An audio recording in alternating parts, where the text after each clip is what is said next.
There is no funeral. November the 1st, 2007, Columbus, Ohio. A man dies in his home at the age of 92, and the machinery of public mourning, the machinery that exists for far lesser figures, for local politicians and retired coaches and men whose names appear in no history book, does not engage. No church is reserved, no flag-draped casket moves through city streets, no honor guard assembles, no gravesite is prepared in any cemetery, military or otherwise, anywhere in the United States. No headstone is carved, no plaque, no marker of any kind in any place that might say, "Here lies Paul Warfield Tibbets, Jr., Brigadier General, United States Air Force, pilot of the Enola Gay." This is not an oversight. This is not the quiet passing of a man forgotten by history. Paul Tibbets is one of the most consequential aviators of the 20th century. On a single morning in August 1945, he flew a 4-engine bomber over a Japanese city and, with the release of a single weapon, ended one world and began another. The flash that erupted over Hiroshima killed between 70,000 and 100,000 human beings in its first seconds, and it opened an era that has defined every decade since, an era of nuclear dread, of Cold War brinkmanship, of arms races and test-ban treaties, and the permanent ambient knowledge that civilization can be unmade in an afternoon. The man who initiated that era does not receive a funeral, and this is because he specifically, meticulously, and explicitly instructed that he must not. Tibbets left clear directions: no service, no headstone, cremation. His ashes scattered over the English Channel, far from any shore where a person might stand and point downward and say, "There." He articulated his reasoning in terms that leave no room for interpretation. A grave, he believed, would become a rallying point, a focal point, a place where those who opposed what he did, and there were many, and they were vocal, and their numbers only grew across the decades, could gather and protest and turn his resting place into a permanent indictment. By removing himself from the physical landscape entirely, by denying his critics a location, Tibbets ensured that his death could not be made into a symbol by anyone other than himself. For 62 years, from the morning of August 6, 1945 to the day he died, Paul Tibbets told the world the same thing. He told it in interviews, he told it in memoirs, he told it to journalists and historians and documentary filmmakers and the occasional protester who found his address. He said it plainly, repeatedly, and without apparent hesitation. He had no regrets. The mission was necessary. The mission saved lives, American lives, Japanese lives, lives that would have been spent in the invasion of the Japanese home islands. He was proud of his work. He slept clearly every night. In 1975, in an interview that would be quoted for the rest of his life and beyond it, Tibbets said, "I'm not proud that I killed 80,000 people, but I'm proud that I was able to start with nothing, plan it, and have it work as perfectly as it did. I sleep clearly every night." In 2005, speaking to the Columbus Dispatch, he reached for literature. "If Dante had been on the plane with us, he would have been terrified." A statement that simultaneously acknowledged the horror of what lay below the aircraft and located that horror at a distance. Something seen from above, something a poet might describe, not something a pilot must answer for. These were the public statements, the voice that faced outward, certain, unshakable, almost rehearsed in its consistency. And yet the final private act of this man's life was to arrange his own disappearance, to eliminate the single point on the Earth's surface where his existence might be contested, to scatter himself over open water, over a stretch of sea associated not with Hiroshima, but with the early years of the war in Europe, when Tibbets flew missions against targets in occupied France and North Africa, missions that carried none of the moral weight that would define and consume his later life. The English Channel. A place of unambiguous Allied heroism. A place where no one would think to protest. If a man truly carries no doubt, if his conscience is genuinely unburdened after 6 decades, why does he spend his final instructions building a fortress against the people who disagree with him? Why does he choose, as his very last act of agency, to make himself unreachable? This is not a question that Paul Tibbets would have entertained. He would have called it a question for hand-wringers, for people who lack the clarity to understand war as he understood it, as a series of problems requiring solutions, each solution judged by its effectiveness. He would have called it a question for people who had not been there, who had not seen the projected casualty figures for Operation Downfall, who had not carried the weight of a secret so large that the men who assembled his bomb did not know what they were building until they built it. But the question survives him. It survives him precisely because he left no place to ask it and no place to answer it, and the absence of a grave is itself a kind of monument, a monument to the tension between what a man says in public for 62 years and what he arranges in private at the end. His ashes go to the Channel. The decision is strategic. Tibbets himself would have appreciated the word. He was, above all else, a man who planned, who reduced large problems to sequences of smaller, solvable problems, and then executed each step with mechanical precision. The selection of the English Channel as his final dispersal site carries the same character. It is not sentimental. It is not poetic, or at least not primarily so. It is defensive. It is the final manoeuvre of a man who spent his post-war life defending a single morning's work, and who understood, with the clarity of long experience, that the defence would be required to continue after his death. Consider what Tibbets was denying his opponents. A headstone can be vandalised. A grave can be picketed. A memorial can become a counter-memorial. A site where the meaning intended by the subject is overwhelmed by meanings imposed by others. Tibbets had watched this process unfold in 1994, when the Smithsonian Institution attempted to mount an exhibit around the restored fuselage of the Enola Gay itself. The museum's initial plan included context, photographs of the destruction at Hiroshima, discussion of the Japanese civilian toll, scholarly debate about whether the bombing was militarily necessary. Veterans groups erupted. Tibbets publicly denounced what he called a package of insults. The exhibit was eventually stripped to its bones, the fuselage displayed without interpretation, without context, without commentary. A machine in a room, saying nothing. That controversy sharpened something in Tibbets. It confirmed what he already suspected, that the ground he defended was not stable, that the consensus which had once treated Hiroshima as a grim necessity was fracturing, that historians and curators and a new generation of Americans were prepared to revisit the question he considered permanently settled. And if they could do it to his aircraft, to the Enola Gay itself, the plane he had named for his mother, then they could certainly do it to his grave. So there would be no grave. The ashes would go to the English Channel scattered from altitude. The Channel where in 1942 and 43 a younger Tibbets had flown combat missions in a different kind of war. A war whose moral architecture has never been seriously contested. A war in which the enemy was unambiguously evil and the Allied cause unambiguously just. By returning himself to that geography, Tibbets was performing a final act of self-narration.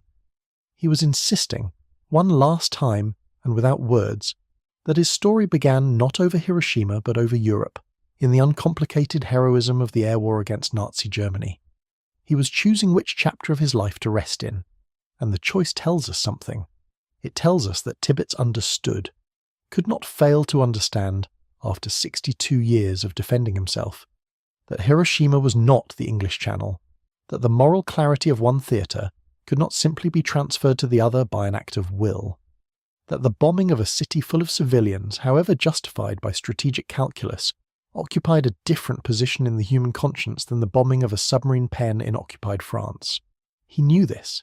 His entire post-war life was structured around the knowledge that other people knew this. And his final instruction, scatter me there, not here, scatter me where the war was simple, is a document written in negative space, legible precisely because of what it refuses to say. There is no funeral, there is no headstone, there is no place. And the man who once told an interviewer he slept clearly every night has arranged his eternity so that no one can stand above him and ask whether that was true. To understand how Paul Warfield Tibbets Jr. became a man who required that particular kind of exit, it is necessary to go back before the Enola Gay, before the Manhattan Project, before the war itself. Back to a boy in the American Midwest whose identity was fused to the sky before it was fused to anything else. He's born on February 23, 1915 in Quincy, Illinois, a small city on the Mississippi River, a place of brick storefronts and church steeples and flat agricultural land stretching in every direction. His father, Paul Warfield Tibbets Sr., is a confectionery wholesaler, a man of commerce and practicality. The family will move to Iowa, to Florida, following the rhythms of business and climate. But the Midwest stamps something into the boy early. A directness, a suspicion of abstraction, a belief that problems are things you solve rather than things you contemplate. His father wants him to be a doctor. This is a common ambition for the fathers of promising sons in this era, a respectable and lucrative profession, a life of clear social standing. The boy accepts this trajectory provisionally, the way children accept the plans adults make for them, without full investment, without the sense that the future is truly real. What is real, for the young Paul Tibbets, is something else entirely. Miami, Florida. He is 12 years old. The year is 1927, and aviation is less than a quarter century old, still carrying the romance of the improbable, still close enough to the Wright brothers that every pilot is a kind of adventurer. A promotional event for Baby Ruth candy bars brings a biplane to Miami, an open cockpit machine, all struts and wire and the smell of engine oil and doped canvas. The promotion is simple. A boy will ride in the biplane and toss candy bars to the crowds below. Paul Tibbets is that boy. The details matter. The open cockpit, the wind, the ground falling away beneath him, the houses and streets and palm trees shrinking to a pattern, to a map of themselves, legible and complete. The sensation of being above, of seeing the world as a system rather than as a series of obstructions encountered at eye level. For a boy of 12, it is transformative. He will later say that he knew in that moment what he intended to become. The memory crystallizes into a narrative that Tibbets will repeat for the rest of his life. The boy in the biplane, the moment of certainty, the knowledge that flight was not merely something he wanted to do, but something he was meant to do. His father disagrees. The disagreement is not trivial. Paul Tibbets Sr. sees medicine as a future, aviation as a hobby at best, a death wish at worst.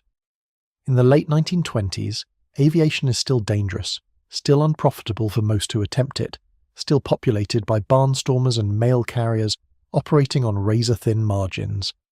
A sensible father steers his son toward the examining room, not the runway. The boy appears to comply. He attends Western Military Academy in Alton, Illinois, a school that instills discipline, structure, the habits of obedience and order that will later serve him in the Army Air Corps. He enrolls at the University of Florida in 1933, ostensibly to begin the long road toward a medical career. But the pull of the air is constant, and it is stronger than any curriculum. He transfers to the University of Cincinnati, where the pre-medical program is reputable, where his father's ambition for him might theoretically be fulfilled. It is not fulfilled. At Cincinnati, Tibbets discovers that the local airport is within reach, and that airplanes can be rented, and that the hours he is supposed to spend studying anatomy and chemistry can be spent instead in a cockpit. He rents planes. He flies them. He flies them for what he will later describe as the sheer fun of it, a phrase that carries the simplicity of addiction, the irreducible pull of a thing that feels right in the body and the mind simultaneously. Medicine is abstract, deferred, a series of textbooks leading to a future he cannot feel. Flying is immediate. Flying is now.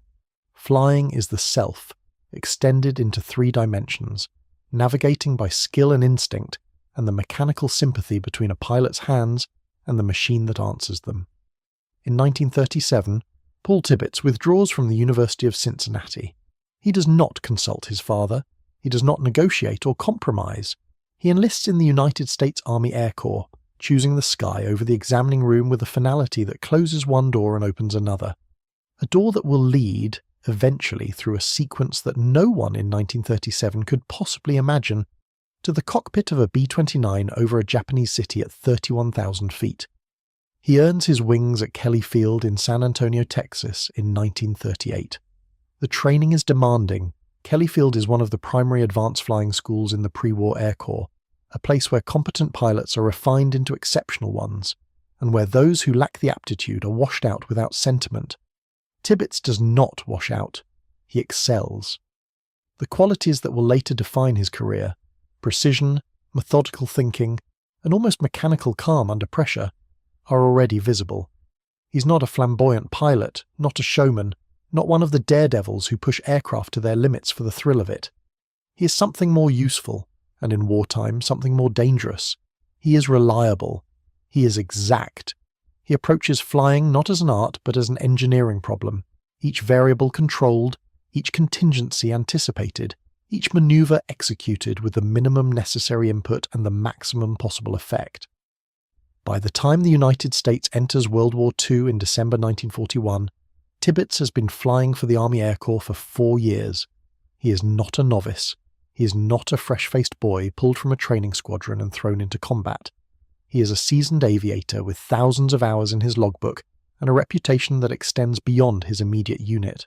His skill set is specific and valued. He can fly heavy aircraft with extraordinary precision. He can lead formations. He can plan missions with the obsessive detail of an engineer designing a bridge. He is calm. He is focused. He does not waver. General Henry H. Arnold, the Chief of the United States Army Air Forces, the highest-ranking airman in the country, will later describe Paul Tibbets as the best damned pilot in the Air Force. The assessment is not empty flattery. It reflects something observed and measured across years of war. A pilot who combines technical mastery with psychological steadiness, who performs under pressure not through bravery or recklessness, but through a kind of systematic elimination of uncertainty. One observer, noting this quality, calls it certitude with attitude, a phrase that captures both the confidence and the slight combativeness, the sense that Tibbets does not merely know what he is doing, but is prepared to defend that knowledge against all challenges. This is the man the war will make, or rather, this is the man who exists before the war gives him his most famous assignment. The identity is already formed. The methodical planner, the precise executor, the man who reduces complexity to sequence and sequence to action. The boy who tossed candy bars from an open cockpit in Miami has become an aviator of unusual capability, and the military bureaucracy that will soon need to select a pilot for an unprecedented mission, a mission requiring absolute secrecy, flawless execution, and a temperament that will not crack under the weight of what it carries, is already watching him. What Tibbets carries into the war beyond his skill is a particular relationship to certainty itself. He has chosen his path against his father's wishes. He has abandoned a prescribed future for one he selected himself.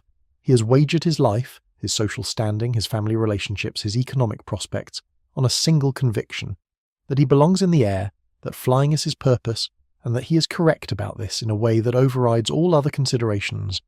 This capacity for self-certainty, for knowing one's own mind and acting on that knowledge without hesitation, is what makes him an extraordinary pilot.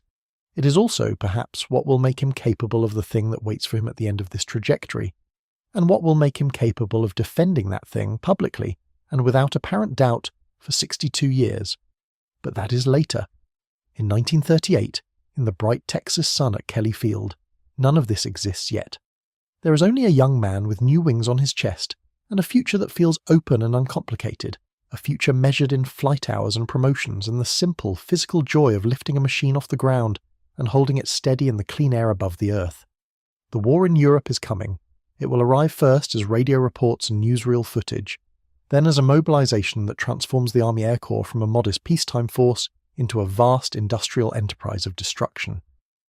And Paul Tibbets, the boy from Quincy, Illinois, who dropped candy bars from a biplane at 12 and abandoned medical school for the cockpit at 22, will fly into that war as exactly the pilot it needs, technically brilliant, psychologically armoured, and possessed of a certainty so complete that it will carry him through everything that follows, through the skies over North Africa and occupied Europe, through the selection for a project so secret that his own wife will not know what he is doing, through a morning over Japan when the world splits in two, through 6 decades of defending that morning to anyone who asks, and through a final instruction, no funeral, no grave, no place, that suggests the armour was never quite as seamless as it appeared.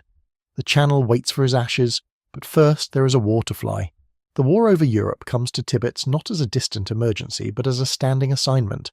A daily weight of metal and altitude, and men whose lives depend on whether the pilot at the controls knows what he is doing and knows it without hesitation. The morning of August 17th, 1942 is clear over the English Channel, the kind of day that makes the air seem deceptively peaceful from altitude. Blue sky above, and the water below catching light in long silver streaks. A formation of B-17 flying fortresses crosses the coastline in tight order, engines at steady power, the sound of them a low continuous thunder that the villages beneath can hear for minutes before the planes arrive and minutes after they have gone. In the lead aircraft, a B-17 named Butcher Shop, sits Paul Tibbets, He is 27 years old.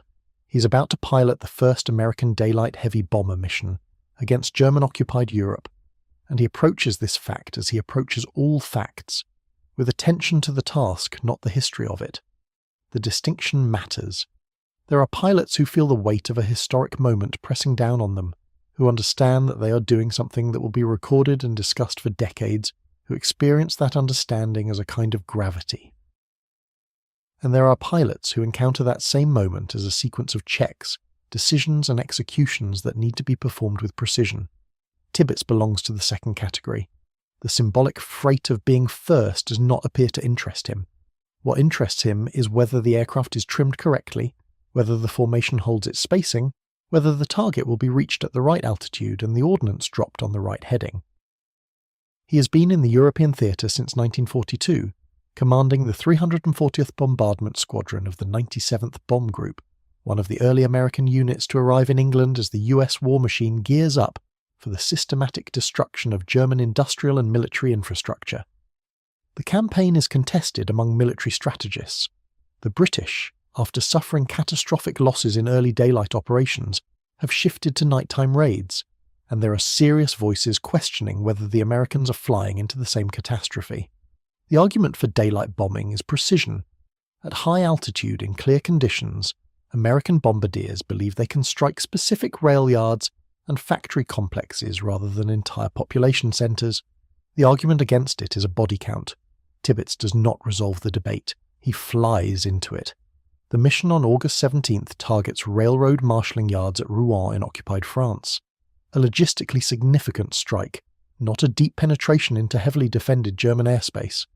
The 12 B-17s return without loss. It is, in retrospect, a limited first step, not the defining battle of a campaign. But it is proof that the concept can be executed, and the name of the man who led the first formation is noted by the senior officers who track such things. What Europe teaches Tibbets in the months that follow cannot be replicated at any training field. It teaches him what it means to be responsible for other people's lives in a sky that is actively trying to kill everyone in it. The abstract competence of peacetime flying, the ability to manage an aircraft, rid weather, execute precise manoeuvres, becomes in combat something categorically different, a moral weight. The men in the aircraft behind his are alive or dead in part because of his decisions. The route he selects, the altitude he holds, the timing he maintains, these are not technical considerations only, they are life and death ones, and he knows it, and he carries that knowledge the way he carries everything, without apparent distress, filed in the part of himself that accepts what is true and acts accordingly without ceremony. He also becomes, in this period, something more than a combat pilot. He becomes a trusted courier for the men who are planning the war at its highest levels. The autumn of 1942 brings Operation Torch, the Allied invasion of North Africa, a campaign that will require the coordination of land, sea and air forces across a theatre thousands of miles from England, and that requires, in its planning stages, the physical presence of senior commanders in places they cannot reach by ordinary means. It falls to Tibbets to get them there. He flies Major General Mark W. Clark to Gibraltar. This is not a routine transport run. Clark is travelling for secret negotiations with French commanders that will shape whether Allied forces face cooperation or active resistance when they come ashore in North Africa. The mission is sensitive, the timing is tight, and the margin for error is narrow. Tibbets delivers him. Then, not long after, he flies the Supreme Allied Commander himself, Lieutenant General Dwight D. Eisenhower, to the same destination. Gibraltar, at this moment, is the nerve centre of the Allied effort to redraw the strategic map of the war, and Tibbets moves the men who will draw that map across a hostile sky, without incident, without drawing German attention. He is, in the clearest possible sense, trusted with the outcome of the war at its most consequential level, not trusted in the abstract bureaucratic way that a formal assignment implies, but trusted in the immediate, irreversible way that puts the most powerful Allied officer in the Western theatre into an aircraft under his command and expects him to deliver that officer safely. He does. The English Channel that Tibbets crosses and recrosses during these months, the body of water over which he has asked decades in advance of his own death that his ashes eventually be scattered, is not for him merely a geographic feature. It is the place where his public identity as a military officer was forged most cleanly. Not in the glamour of heroism or the drama of single combat, but in the sustained grind of professional mastery, flying the right men to the right places at the right times, holding formations over hostile territory, managing aircraft and crews across conditions that regularly produce catastrophe for those who are less careful or less prepared. When he eventually asks for his remains to be dispersed over that water, he's reaching back toward the portion of his biography that was, by any honest measure, uncomplicated. The war over Europe had clear targets and clear enemies and chains of command that ran, unambiguously, in a single direction. He flew in it as a soldier and was recognized as a soldier and nothing more. That clarity, that simplicity of identity and purpose, is what the Channel holds for him, and it is what he is asking to return to when the rest of his history has become too contested to rest in. By the time he returns to the United States in the early months of 1944, Tibbets is, without serious competition, among the most accomplished and most trusted pilots in the US Army Air Forces. He has logged hundreds of combat hours over some of the most contested airspace in the world. He has carried two of the most powerful men in the Allied military at moments of peak strategic consequence, and has done so without error.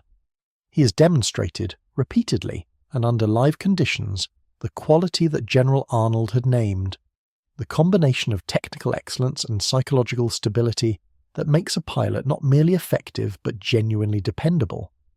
The kind of man to whom you can give an unprecedented assignment and know, with reasonable confidence, that he will not come apart when it matters most. Somewhere in the upper reaches of the Army Air Force's planning apparatus, someone is already thinking about what that man will need to be. By September 1944, they have found him. The message that reaches Tibbets in September 1944 is not, in its surface form, dramatic. He is being assigned to a new command, a unit that does not yet fully exist, for a purpose that he is not, at this moment, permitted to know in its entirety. He is 29 years old. He says yes and begins to prepare. The unit is called the 509th Composite Group. The name is deliberately opaque. In Army Air Forces terminology, composite denotes a unit that contains, within itself, multiple supporting functions.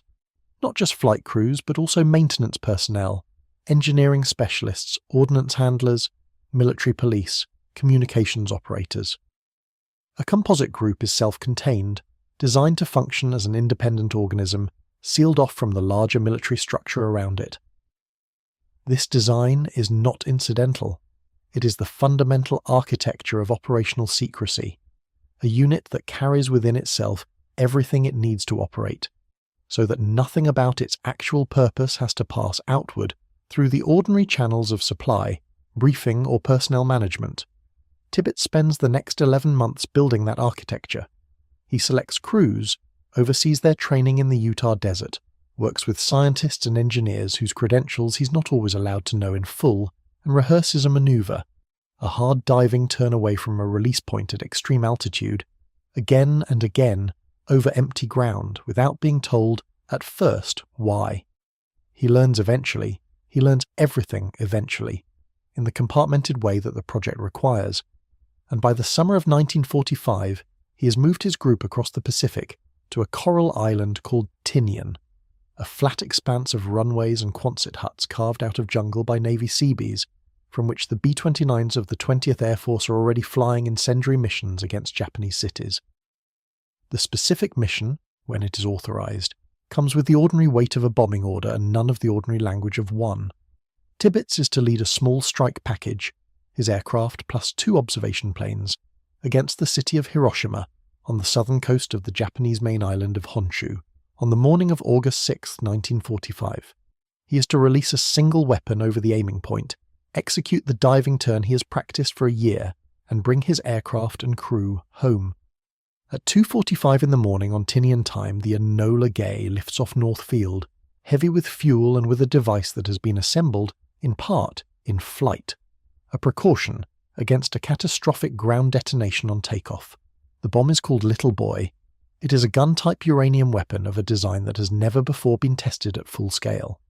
The Trinity shot in New Mexico 3 weeks earlier had been a different weapon entirely, a plutonium implosion device, so the aircraft climbing away from Tinian in the darkness is carrying the first and untested deployment of its particular kind.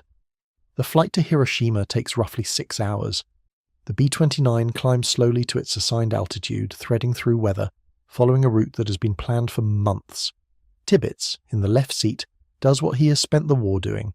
He flies the aircraft steadily, holds his formation, and manages his crew. The night falls away behind them. The Pacific unrolls beneath. A weather aircraft has flown ahead, and its report comes back. The primary target is clear.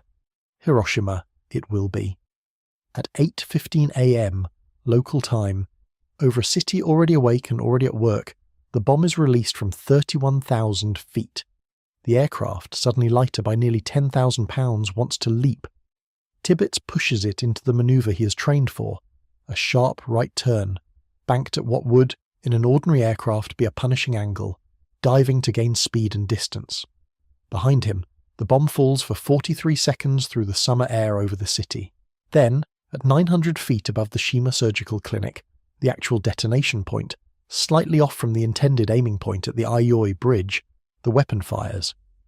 Tibbets is more than 11 miles away by the time the light reaches him, and still the light fills the cockpit. His tail gunner looking back describes a wall of luminescence chasing the aircraft across the sky. Tibbets himself will speak later of a taste, a metallic taste in his mouth, which he attributed in his account to the fillings in his teeth reacting somehow to the radiation.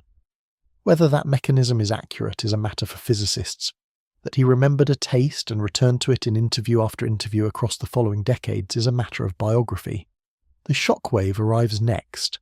There are in fact 2 of them, the direct blast from the detonation and its reflection from the ground, and both of them strike the aircraft in sequence.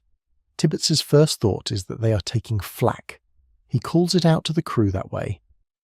It is only when the second wave hits, arriving from a different angle than any ground-based anti-aircraft fire could produce, that he understands. The aircraft rocks and steadies. Nothing structural has been damaged. He turns the aircraft to look. What he sees, from the cockpit of the Enola Gay at that moment, is what a small number of human beings have ever seen from the air with their own eyes. The immediate aftermath of a nuclear weapon detonating over a living city. He describes it, in the accounts he will give, as a cloud of boiling dust and debris. He uses the word boiling deliberately. It is not a cloud that rises. It is a cloud that churns, that turns over on itself, that eats its own base and rebuilds its top, climbing through the summer air at a rate that has no reference in his experience as an aviator. Above the churn, a stem forms, and above the stem, a head. The shape that will, within days, become the most recognized silhouette of the 20th century. Tibbets will call it a tremendous mushroom. 60 years later, in the interview he gives to the Columbus Dispatch in 2005, he will reach for a comparison older than aviation itself. If Dante had been on the plane with us, he says, he would have been terrified. It is a strange and telling sentence. Dante Alighieri wrote the Inferno in the 14th century, a poem in which a man descends through concentric circles of hell and records what he sees. To invoke Dante is to say that what Tibbets saw from the cockpit exceeded the vocabulary of the 20th century, exceeded the reference points of aerial warfare, and required, for its description, the language of medieval visions of damnation. And yet Tibbets frames the invocation from the outside. He does not say that he himself was terrified. He says that Dante would have been. The narrator of the Inferno would have flinched in Tibbets' construction at what the pilot of the Enola Gay looked upon with his own eyes and continued to fly. This is characteristic. Across 62 years of interviews, Tibbets will find ways to describe the scale of what he witnessed without ever quite describing the effect it had on him. He gestures at magnitude. He does not gesture at damage. The aircraft turns for home. The flight back to Tinian is another 6 hours, and it is not, in any of the surviving accounts, a silent one. The crew talks, they eat sandwiches, they discuss what they have seen in the flat, practical language of men who have work still to do. An aircraft to land, fuel to manage, systems to monitor. Tibbets, in the left seat, does the work. Below and behind them, the cloud they have made climbs to more than 40,000 feet and drifts on the summer wind. To understand what that cloud contained, What was happening in that same moment beneath it is to understand the weight that the rest of Tibbets' long life would be organised around. The city of Hiroshima, on the morning of August 6, 1945, held approximately 350,000 people. It was a regional military headquarters and a port and an industrial centre, and it was also, and mostly, a city in the ordinary sense, of streetcars and schoolchildren and vegetable markets and elderly women bent over cooking fires in the courtyards of wooden houses. At 8:15 a.m. it was already at work. The morning air raid warning had sounded earlier and been lifted. The sky held only 3 American aircraft, a number so small that the city's civil defence apparatus had discounted them as a reconnaissance flight. People were walking to their jobs. Children in mobilisation units had been sent to help clear fire breaks in the city centre. Streetcars ran on their rails. At the moment of detonation, at a point approximately 600 metres above the Shima Clinic, the temperature at the hypercentre reached several thousand degrees Celsius, a heat so extreme that the granite steps of a nearby bank retained permanently the shadow of a person who had been sitting on them. The blast wave moved outward at supersonic speed, collapsing wooden structures across a radius of more than a mile. A firestorm rose in the ruins, drawing air inward with such force that the wind pulled trees down toward the flames. Within seconds, not minutes, seconds, a functioning city of 1/3 people had ceased to function in the ordinary sense. Roughly 4 square miles of its centre had been erased. The dead of that morning number, by the most commonly cited estimates, between 70 and 80,000, a figure that describes only the immediate deaths, the deaths caused by the blast itself and by the fires that followed within hours.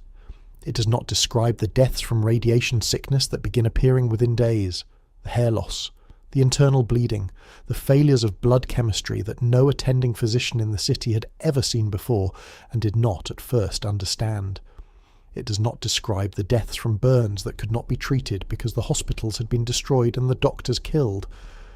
It does not describe the deaths from injuries that would have been survivable in a functioning medical system and were, in a city where nothing functioned, uniformly fatal. By the end of 1945, 4.5 months after the flash, the total death toll from the single detonation over Hiroshima had risen to approximately 140,000. It would continue to rise for decades as the survivors, the hibakusha, developed cancers and other radiation-linked conditions at rates that public health statisticians would spend the rest of the century mapping.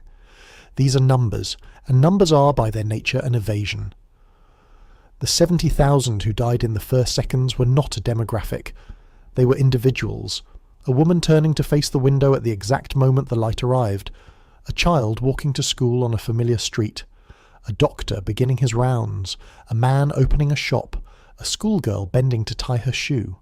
Each of them had, until 8:15 a.m., a name and a family and a set of ordinary intentions for the day.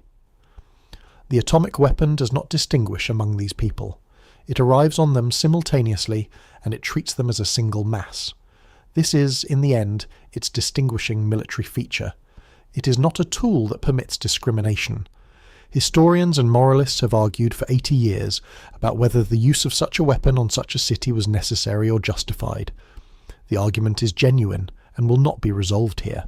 What can be said with certainty is that on the morning of August 6, 1945, an aircraft commanded by Paul Warfield Tibbets Jr., a 29-year-old colonel from Quincy, Illinois, released a device that killed, over the following months, more people than have died in most of the wars of human history, and did so in a single act, in a single morning, in the space of time it took the crew to complete a practiced manoeuvre and look back over their shoulders. The cloud they saw climbing behind them contained all of that. It contained the woman at the window and the child on the street and the doctor and the shopkeeper and the schoolgirl. It contained the granite steps of the bank with the shadow permanently seared into them. It contained the burning trees that had been pulled toward the fire. Tibbets, from 11 miles away, saw a boiling mass of dust and debris rising through the summer air. That is what he saw, and it is what, for the rest of his life, he insisted he could look upon in memory without regret. The Enola Gay reaches Tinian at 2:58 in the afternoon local time, 12 hours and 13 minutes after takeoff. The aircraft rolls to a stop on North Field. When Tibbets steps down from the flight deck, he steps into a scene that has been organised in advance for him. Word of the mission's success has preceded the aircraft home. The observation planes have radioed back, and the initial reports have moved up the chain of command with the speed that only genuinely unprecedented news is granted in wartime. A crowd is waiting. Generals are waiting. Photographers are waiting. General Carl Spaatz, the commander of the Strategic Air Forces in the Pacific, is on the ground to meet the aircraft. On the tarmac in front of the crew and the assembled officers and the cameras, Spaatz pins the Distinguished Service Cross to the pocket of Tibbets' flight suit. There is no delay. The award is given not in a formal ceremony held weeks later, not through the ordinary channels of decoration and citation, but immediately on the runway, in the flight suit still damp with the sweat of a 12-hour mission. The message the ceremony is designed to send is unmistakable. What Tibbets has just done is not merely successful, it is decisive. Over the following days, the machinery of official narrative moves with the speed of a system that has been preparing for this moment for years. President Harry Truman announces the bombing to the American public from aboard the cruiser USS Augusta, returning from the Potsdam Conference. His statement frames the weapon as a harnessing of the basic power of the universe, a force from which the sun draws its energy, now turned against those who brought war to the Far East. The framing is deliberately cosmic. It positions the bomb not as a horror but as a revelation, a scientific achievement of the first magnitude, deployed in a war that America did not begin, to end a conflict that had already cost, in its Pacific theater alone, hundreds of thousands of American casualties and millions of Asian ones. 3 days after Hiroshima, on August 9th, a second atomic weapon, a plutonium implosion device of the type tested at Trinity called Fat Man, is dropped on the city of Nagasaki by a B-29 named Boxcar, flown by a different pilot from Tibbets' 509th Composite Group. The immediate death toll at Nagasaki is somewhat lower than at Hiroshima, in part because the bomb detonates over a valley that shields portions of the city from the direct blast, but the destruction is still catastrophic. Tens of thousands killed instantly, tens of thousands more to die from radiation and injury in the months to come. 6 days after Nagasaki, on August 15th, Emperor Hirohito addresses the Japanese people by radio, the first time most of his subjects have ever heard his voice, and announces that Japan will accept the Allied terms of surrender. The war is over. The formal surrender is signed on the deck of the USS Missouri in Tokyo Bay on September 2nd. In the weeks and months between the flash over Hiroshima and the signatures on the Missouri, an official American narrative solidifies with a speed and completeness that would not have been possible for any less dramatic weapon. The bomb has ended the war. The bomb has saved lives. The bomb, by making a mainland invasion unnecessary, has prevented American casualties that would have run, by some contemporary estimates, into the hundreds of thousands, and Japanese casualties that would have run into the millions. This is the framework. It is repeated in newspaper editorials, in political speeches, in the ceremonies that welcome soldiers home. It becomes, within weeks, the settled understanding of what happened and why it was right. Tibbets, at 29, moves through the machinery of this settlement with the same steadiness he brought to the mission itself. He is decorated. He is photographed. He is celebrated. He is asked, over and over again in the years that follow, how he feels about what he did, and he answers over and over again the same way. He did his duty. The war ended. American lives were saved. He would do it again if asked. He sleeps clearly. The consistency of his framing over the following 6 decades is one of the most remarkable aspects of his public life. In 1975, 30 years after the mission, sitting for an interview that will be quoted for the rest of his life and beyond, he offers the sentence that becomes his most cited. "I'm not proud that I killed 80,000 people, but I'm proud that I was able to start with nothing, plan it, and have it work as perfectly as it did." It is a sentence worth reading closely. It contains an acknowledgement that he killed 80,000 people, a figure he does not soften or dispute. It contains a denial of pride in that killing. And then it pivots on the coordinating conjunction, but to what he is willing to be proud of.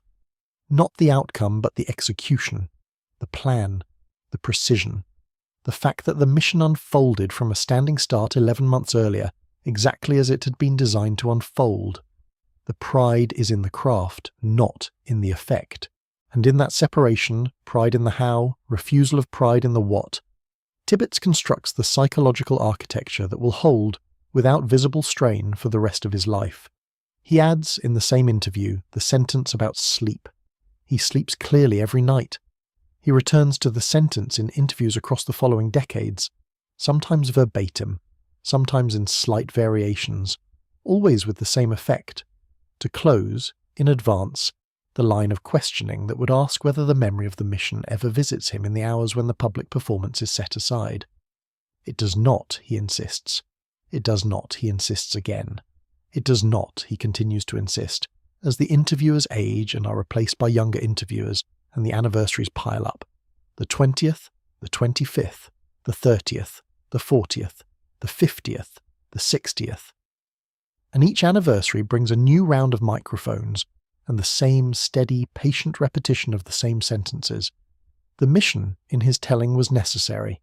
The weapon in his telling was justified. The consensus of 1945, the framework that Truman announced from the deck of the Augusta and that the newspapers and the veterans' halls consolidated in the months that followed, becomes, in Tibbets' account, not merely one interpretation among possible interpretations, but simply the truth of the matter. The bomb ended the war. The bomb saved lives. He was the man who was chosen to fly it. He flew it. He did not fail. For a period of roughly 20 years, this framework holds not only for Tibbets, but for the country. The immediate post-war decades treat the bombings of Hiroshima and Nagasaki as settled, as tragic in their human cost but unimpeachable in their military and moral necessity. Tibbets moves through this period as a decorated officer, continuing his career in the Air Force, rising eventually to the rank of Brigadier General, occupying a series of postings that place him near the top of the service without ever quite placing him at its pinnacle. He is a figure of respect, invited to speak at reunions, photographed at ceremonies, cited in histories of the war as the pilot who flew the mission that ended it. He gives interviews, he signs autographs, he appears at air shows, sometimes near the Enola Gay itself, which has been preserved and moved from storage facility to storage facility, and eventually toward the aspiration of public display. The relationship between the man and the aircraft is, in these years, uncomplicated. The plane is a monument. The pilot is a hero. The mission is a settled fact of national history, and the men who flew it are entitled to the honours that a grateful nation extends to those who have ended its wars. The framework is stable. It will remain stable for 4 decades. And then, in the last years of the century that Tibbets has helped to shape, it will begin to move, slowly at first, and then all at once.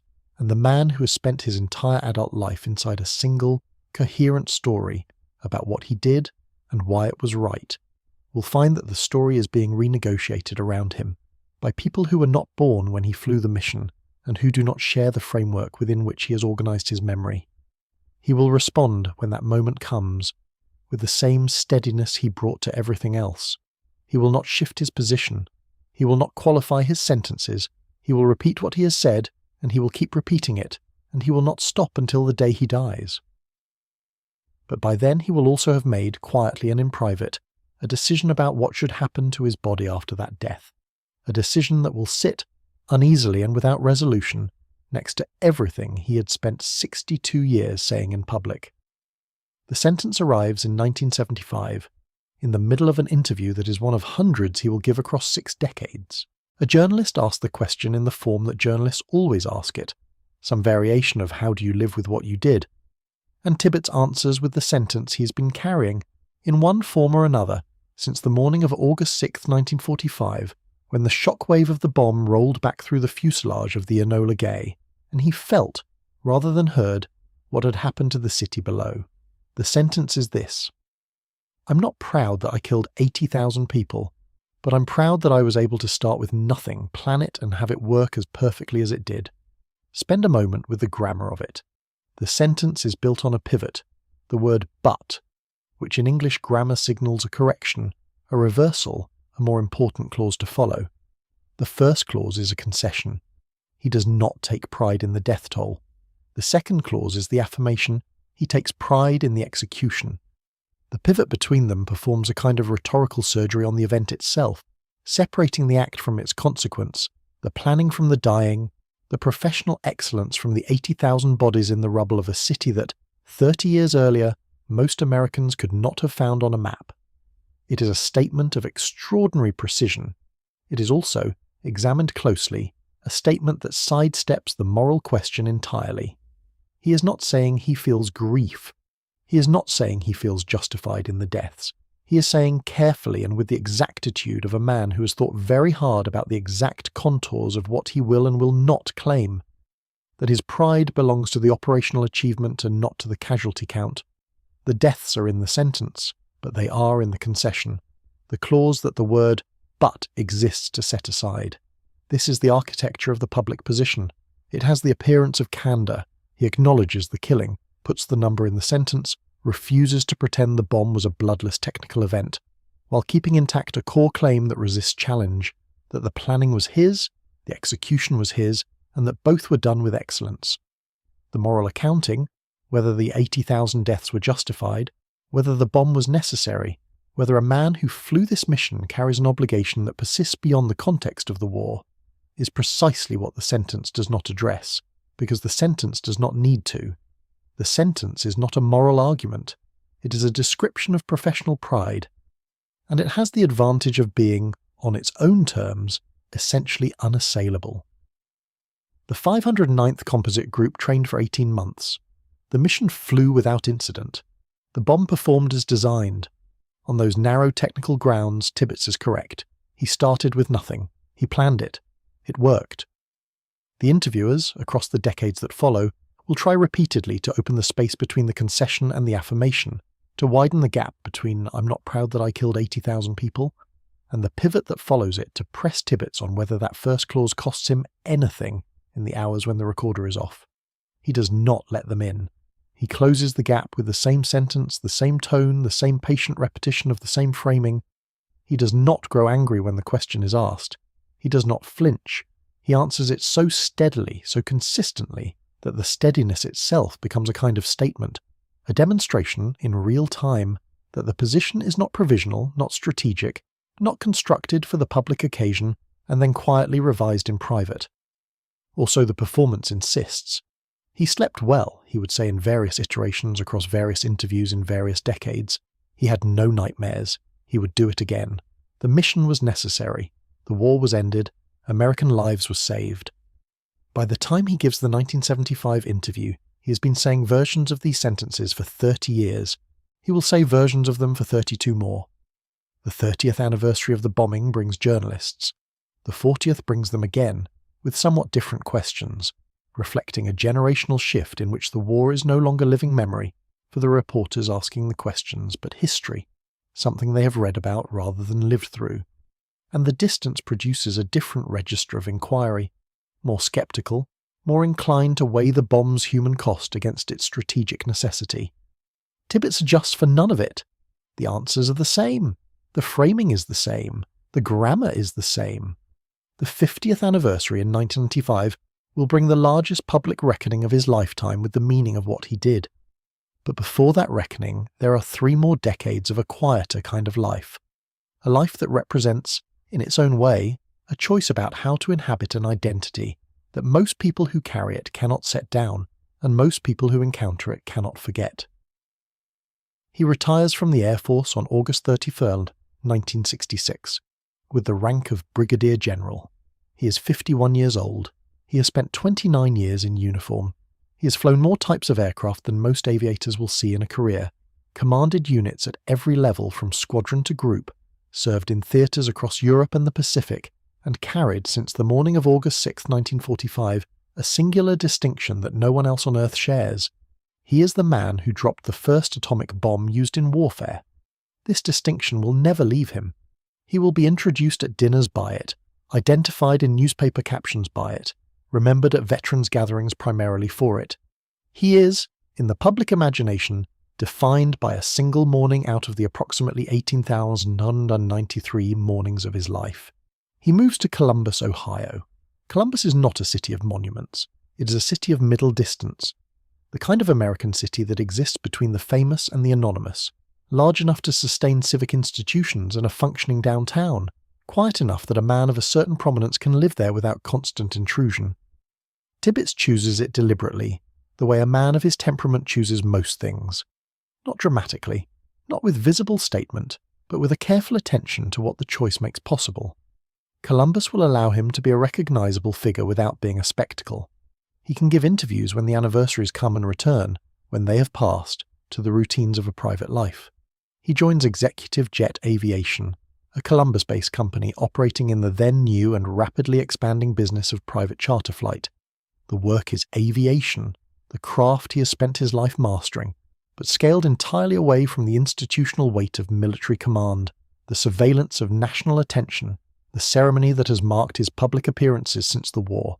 He is, in this context, a professional aviator managing an operation. The planes are smaller, the passengers are businessmen. The destinations are mid-continent cities rather than military targets. He serves as president of the company from 1976 and remains in that role until his retirement in 1987, a span of more than a decade in which he builds and manages a commercial aviation business with the same methodical competence he brought to everything else. The company grows, he is good at the work. Imagine the texture of this. A man who has spent 11 months training a secret unit in the Utah desert for the most consequential single-air mission in history now fields phone calls about aircraft maintenance schedules and coordinates charter routes across the American Midwest. A man whose name appeared on the front pages of every major newspaper on Earth on August 7, 1945, sits in an office in Columbus, Ohio, reviewing manifests and attending industry conferences. The juxtaposition is not ironic in the theatrical sense. It is not something Tibbets himself appears to experience as contradiction. He does not give interviews about the peculiarity of his position. He does not write a memoir during this period, does not seek to complicate or deepen the public record of who he is.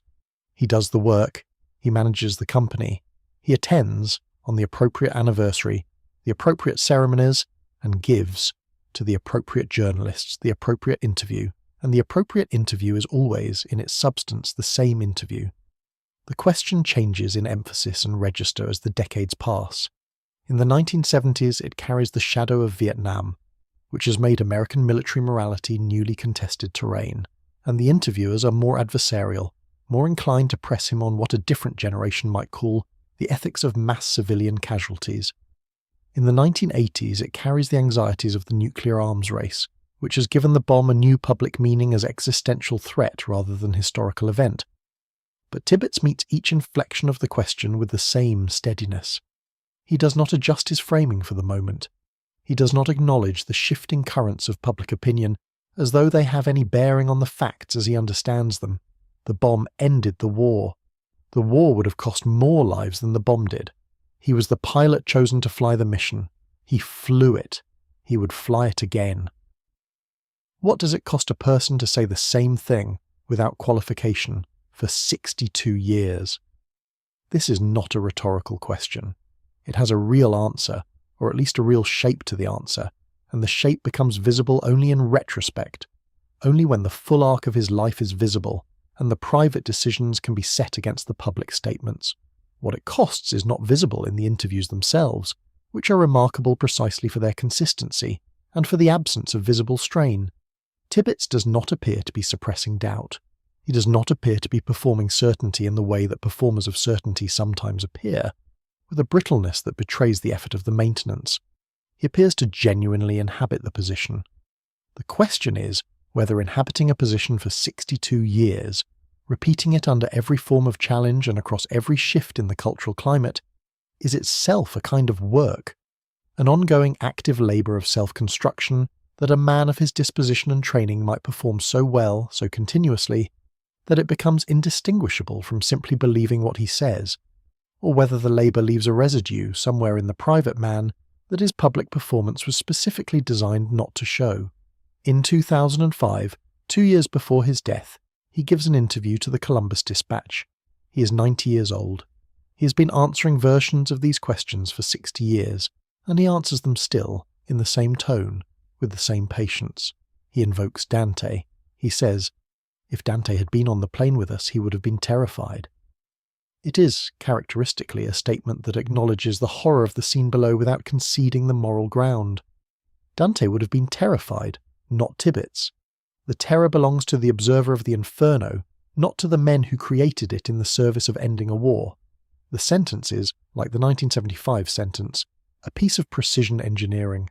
It holds the weight of what happened while keeping the speaker at a particular and chosen distance from that weight. He will die on November 1st, 2007, in Columbus. He will have given, in the intervening 62 years, hundreds of interviews, and in none of them will he have said anything that materially contradicts the position he stated in the first months after the war.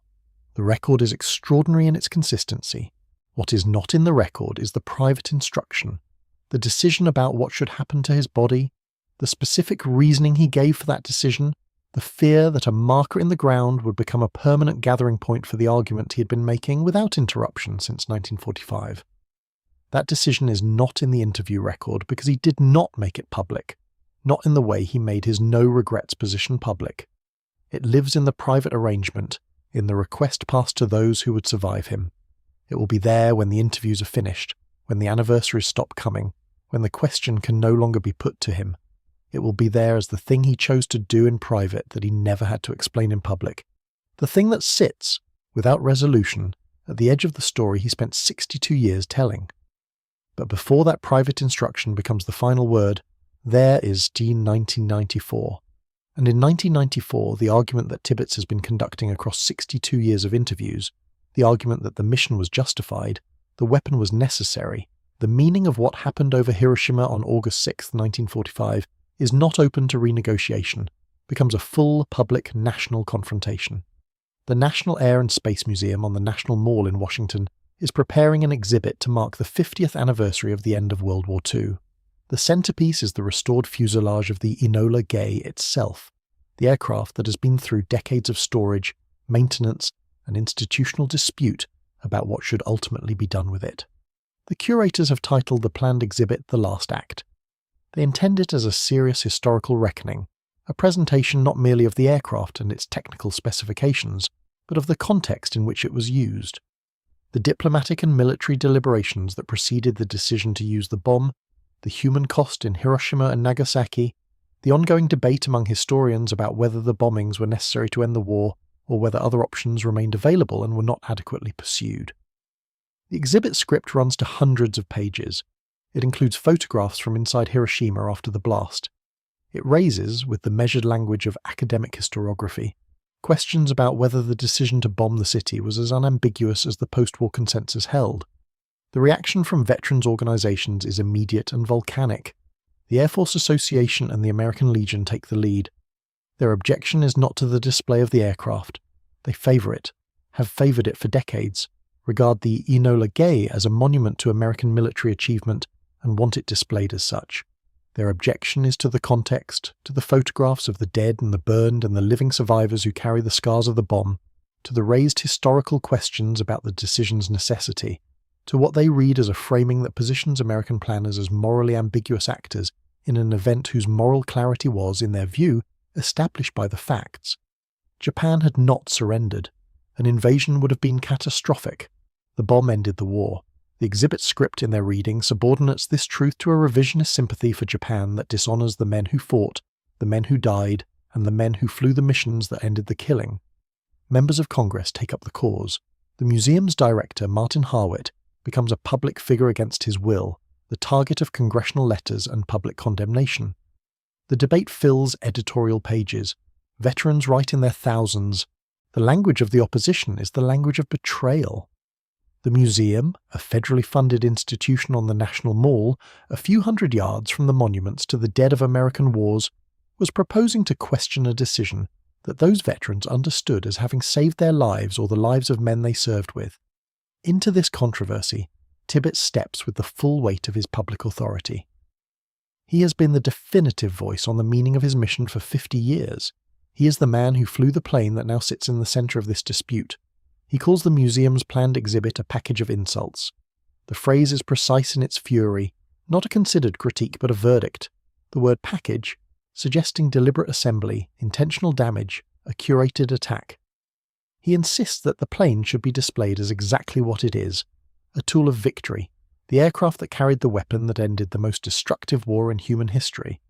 Historical context, in his view, is not neutral information but a political act, a backdoor argument dressed in the language of scholarship, designed to do what no one has managed to do directly in 50 years of challenging him. to open the settled question back up. The museum cancels the planned exhibit. Under the weight of congressional pressure, the threat of funding cuts, and the organised opposition of veterans groups, the Smithsonian Institution abandons the last act in its entirety. Martin Harwitt resigns. What opens in 1995 in place of the intended exhibit is its opposite in almost every sense. The forward fuselage of the Enola Gay, displayed in a gallery with minimal accompaniment, basic technical data, a placard identifying the aircraft, the bare facts of what it was and when it flew. No photographs from Hiroshima, no historical debate, no raised questions about the decision. Just the aircraft, enormous and gleaming in the gallery light, severed from consequence, reduced to object. The veterans' organisations call it a victory. Tibbets calls it appropriate. The historians and curators who had built the last act call it a capitulation to political pressure, a subordination of the museum's educational mission to the preferences of organised constituencies. The argument about what the exhibit should have been will continue for years in academic journals and histories of public memory and the politics of commemoration.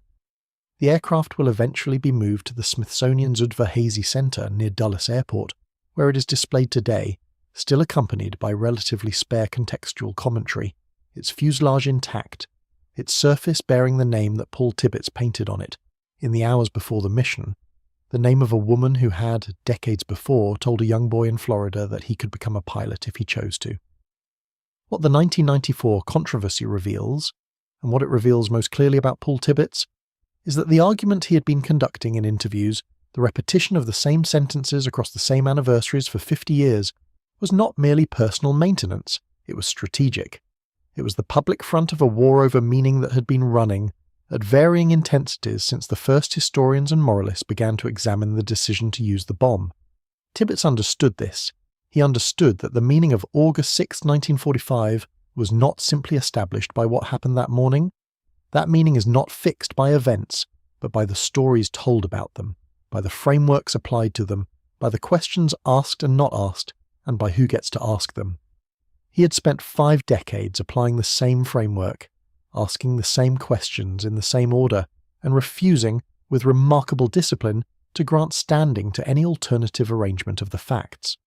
The 1994 controversy confirmed what he must have suspected. The alternative arrangements were not going away. The historians were not retreating. The photographs from Hiroshima were not disappearing. The testimony of survivors, the hibakusha, who carried in their bodies the permanent physical evidence of the bomb's work, was not going to become less vivid or less present in the historical record as the decades passed. If anything, as the generation of veterans who shared Tibbets's framework aged and died, the institutional authority of that framework was going to weaken. He wins the Smithsonian fight. The exhibit comes down. The fuselage is displayed without context, but the fight itself is the signal.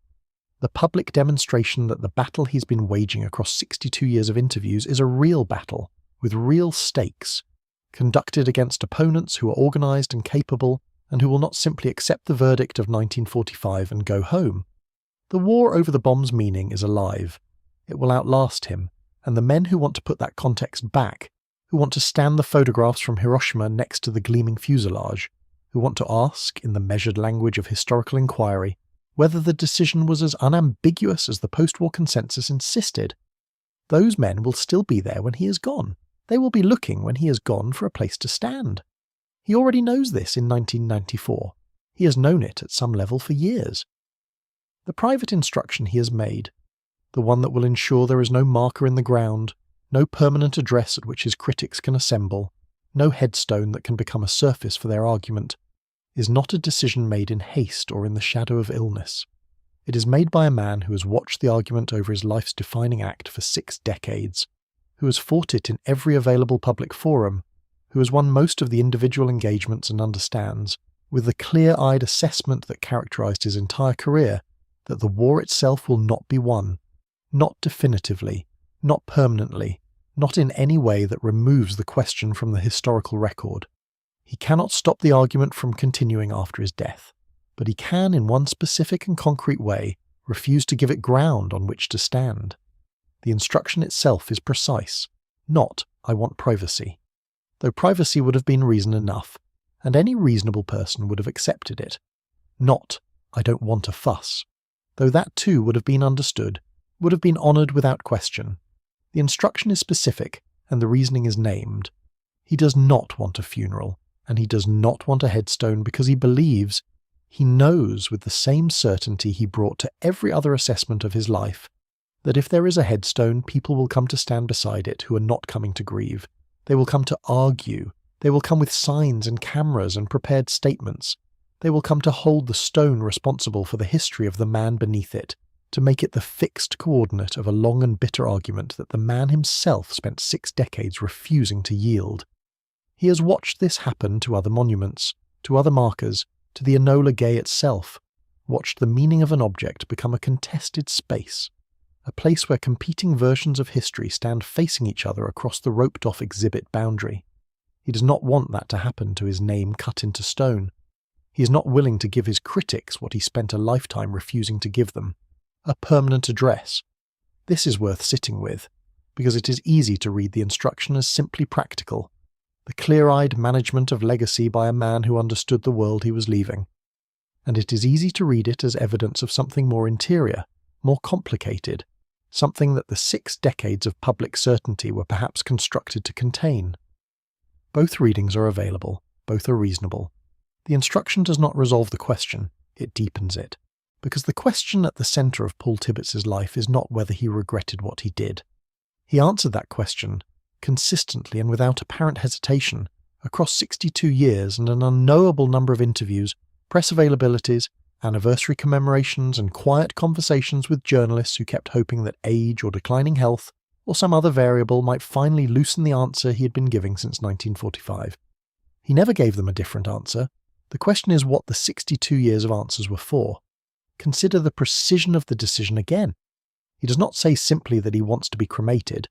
Cremation alone, by the late 20th century, was unremarkable, a common and straightforward choice carrying no particular message. He specifies the destination of the ashes, the English Channel. He has chosen not a neutral geography, not a mountain range or a river somewhere in the American interior, but a specific body of water associated with specific missions flown in a specific theatre of an earlier war. The English Channel is where he flew before Hiroshima. It is the water beneath the bomber formations of 1942 and 1943, the approach routes over the grey North Atlantic air, the return legs of raids against occupied France and the German industrial West. It is the geography of the part of his service record that no one argues about, the conventional heroism of the European theatre, the daylight raids conducted with verifiable tactical purpose against military and industrial targets, the flying that earned him his early reputation without burdening him with the specific weight of August 6, 1945. He does not ask to be scattered over Japan. He does not ask to be scattered over the Pacific. He asks for the Channel. He is returning himself, symbolically, to a version of the war that existed before the question became impossible, before the distinction between military precision and mass civilian death became an argument that could not be settled in any available forum, including a marble headstone in a Columbus, Ohio cemetery. This choice, like every choice Tibbets made across a very long public life, is tactically coherent. It is also, depending on how one holds it to the light, a kind of admission, not of guilt. He would reject that word. He rejected it every time it was offered, but perhaps of exposure, perhaps of a recognition, held privately and never once spoken aloud in any interview or press release or anniversary statement, that the ground beneath his certainty was contested ground, that the people who wished to argue with him were not, as he might have preferred, simply wrong, or simply misguided, or simply absent the full context required to understand what the decision to use the bomb actually meant in July and August of 1945, that they had standing, that the argument was legitimate, that he could win every individual engagement and still not resolve the underlying question, and that a headstone, cold stone, permanent, readable, visitable on any afternoon by anyone who chose to come, was precisely the kind of fixed point at which a legitimate argument tends to settle and accumulate. He refuses to give it ground. The language he used across 62 years is worth examining not as biography, but as engineering. He built something with those words. He built it carefully, brick by measured brick, interview by interview, anniversary by anniversary, and he built it to withstand assault. The structure has identifiable load-bearing elements. The word duty, the word proud, the precision of the pivot in the 1975 formulation. I'm not proud that I killed 80,000 people, but I'm proud that I was able to start with nothing, plan it, and have it work as perfectly as it did. That sentence is not a confession. It is not quite a boast. It is something more sophisticated, an acknowledgement of the weight of the act positioned in exact grammatical counterbalance, with an affirmation of professional pride that redirects attention from the moral dimension to the operational one. The sentence concedes the killing. It declines to apologize for it. It pivots in a single coordinating conjunction from outcome to execution, from what happened to how well it was done, and in doing so, it relocates the speaker from the position of man responsible for mass death to man responsible for technical excellence. The act is acknowledged and simultaneously reframed, all within a single breath, all in language calibrated not to eliminate the discomfort of the listener but to manage it, to give the discomfort somewhere to go that does not require the speaker to occupy the role of the guilty. The sentence was not constructed in 1975. The architecture it represents was under construction from the moment the bomb detonated above Hiroshima. What he built in 1975 was the clearest public articulation of a position he had been holding and defending since the morning of August 7, 1945. It became the template. Over the next 30 years, through the 50s, the 60s, the 70s, the 80s, the 90s, the 2000s, the sentence returned, in variations close enough to be recognizable as the same sentence. Not different arguments built for different occasions. The same argument, repeated, reinforced, made denser with each iteration simply by the act of repetition itself. There is a kind of meaning generated by consistency. When a man says the same thing about the defining act of his life for 6 decades without modification or amendment, without the softening that age and reflection typically bring to human accounts of violence, the consistency itself becomes a statement. It says, I have been asked this question many times. I have thought about this question many times. My answer has not changed. Draw from that what you wish. He invited people to draw from it what they wished. Most of them drew the obvious interpretation, that he was a man at peace with what he had done. That is the available reading. It is the reading he intended. But there is a second reading, available from a slight angle, which the consistency of the language also supports. Most people who are genuinely unbothered do not spend 6 decades explaining that they are unbothered. The man who is actually at ease with a decision tends not to return to that decision in every public forum across every decade of his adult life, offering the same reassurance to the same question, asked by a succession of different journalists. He tends to say it once or twice, and then he moves on because the matter is settled in his own mind and the repetition is not necessary. The repetition serves a different purpose. The repetition is maintenance. The repetition is the act of regularly checking the structure for cracks, of reinforcing the load-bearing elements against the pressure that has been applied to them continuously since 1945. By this reading, the 62 years of no-regret statements are not simply the record of an uncomplicated conscience. They are the product of active labour, the labour of a man who knows exactly what the question is trying to get at, who understands that the honest interior answer might not be identical to the public answer he has been giving, and who is unwilling, for reasons of conviction, or pride, or patriotism, or all of these in some proportion that shifts with the years and the circumstances, to give any answer that departs from the one he constructed in the days immediately following the mission. He decided what the answer was, and then he kept the decision. He kept it the way he kept every commitment he had ever made, with discipline, with precision, with absolute refusal to acknowledge the possibility of retreat. He was, in this as in everything, consistent, and his reliability on this question, his refusal to deliver even the smallest departure from the established line, produced, by the end of his life, something remarkable, a public record so consistent, so continuous, so free of the ordinary human variation that creeps into long accounts of difficult experience, that the record itself becomes a kind of artifact. Not the spontaneous expression of a man at ease, but a constructed object, built and maintained over decades, displaying the particular gleam of something that has been very carefully kept. The 2005 Dante remark to the Columbus Dispatch is, in its way, the final public elaboration of the same structure. If Dante had been on the plane with us, he would have been terrified. It is an extraordinary sentence, reaching back 6 centuries to the poet who mapped the topographies of hell and damnation, recruiting that weight, and then using it not to describe guilt, but to describe spectacle. He saw something terrifying. He is telling anyone who asks that it was terrifying. He is not telling them it was wrong. The Dante reference opens a door into the moral and theological register of the act. Dante is not an author one reaches for in a neutral context, and then declines to walk through it. He stands at the threshold, gestures at the enormity, and turns back. The frame is maintained, the structure holds. 2 years before his death, at 90 years old, in a conversation with a newspaper in the city where he had lived quietly for decades, the sentence he produces is still, unmistakably, a version of the same sentence he has been producing since 1945. The architecture stands, but it requires at 90 the same maintenance it required at 30. That too is a data point.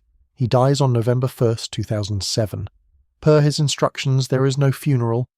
The people who might have attended, the veterans of the 5th through 9th, if any remain, the historians who have spent careers examining the decision that his mission executed, the journalists who sat across from him in every decade of his adult life and asked the same question and received the same answer, have no ceremony to attend. There is no gathering. There is no moment of collective acknowledgement. There is no service at which someone reads his service record and speaks of the weight of what he carried and the manner in which he carried it. He has arranged for there to be none of these things. He has arranged, as he arranged every